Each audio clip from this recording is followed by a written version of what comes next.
Beh, intanto benvenuti. Grazie per esservi presi un po' di tempo per calpestare, per guardare, per vivere i nostri luoghi. Sono luoghi che in passato sono stati molto belli, sono stati anche molto tristi. Sono luoghi dove la prima guerra mondiale, è stata molto pesante, molto sentita. Calpestateli con amore, calpestateli portando avanti un messaggio di amore, di pace, sconfinate dalla strada più veloce, inoltratevi in quelli che sono i pendii, entrate in qualche campo, se c'è necessità chiudete i cancelli, ma vivetela come cittadini anche di queste terre. Ho passato l'infanzia qui con le sorelle, con i cugini, facevamo le casette nel bosco, spesso sconfinando nei boschi dei vicini, ma in realtà era tutta una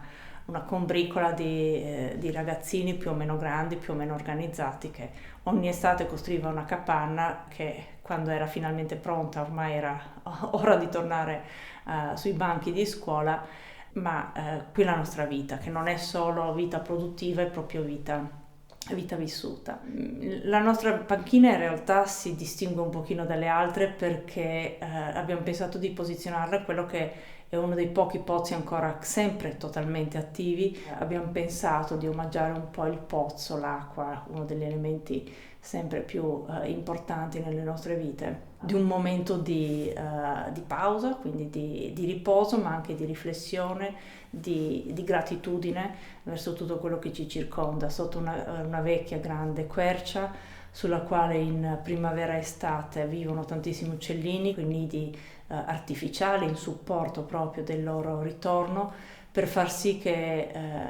questo posto possa essere vissuto non solo da noi umani, non solo passando in macchina veloce come ormai spesso tutti facciamo, ma anche in bicicletta o perché no a piedi. Il vigneto di Runk, poco distante da questa panchina, è un vigneto dove abbiamo dagli anni 90 iniziato a riportare quella biodiversità che anche il contadino ha tolto. Quando siamo andati incontro a una riorganizzazione dei lavori e quindi a una anche in viticoltura, sempre più verso una monocultura, ci siamo resi conto che questo non era gestibile, non solo non era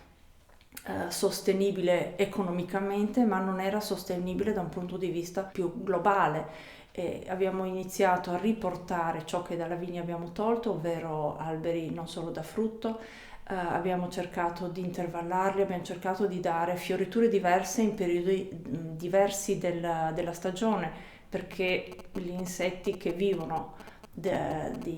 sulle fioriture hanno bisogno di mangiare tutti i giorni, un po' come noi. Portando tanti alberi, tante piante diverse, ci siamo resi conto che moltissimi uccellini tornavano, ma spesso non avevano dove alloggiare, e da qui l'idea di aiutarli con i nidi artificiali, appunto. E ultima cosa, in ciascuno dei nostri vigneti, a seconda un po' della forma e della dimensione, almeno uno stagno. Mi piace particolarmente quello dove mi piace di più portare le persone, perché penso che racconti più facilmente e meglio di tante parole quello che stiamo cercando di fare, ovvero portare la biodiversità. È vero che ci sono tante cose buone al mondo, è vero che ci sono tantissimi vini, tanti produttori, ci sono anche altre cose che si possono mangiare bene, per fortuna. Però alla fine, quando ho un attimo per me, quando mi prendo mezzo bicchiere di vino proprio per fermarmi, per guardare cosa sto facendo, per guardare la natura, allora è un bicchiere di ribolla con un po' di tranquillità, perché alla fine assume il colore del sole, del tramonto, di un momento che normalmente ci dà pace, e quindi forse sarà l'avanzare dell'età, però e mi piace concordare con Joschko, la ribolla.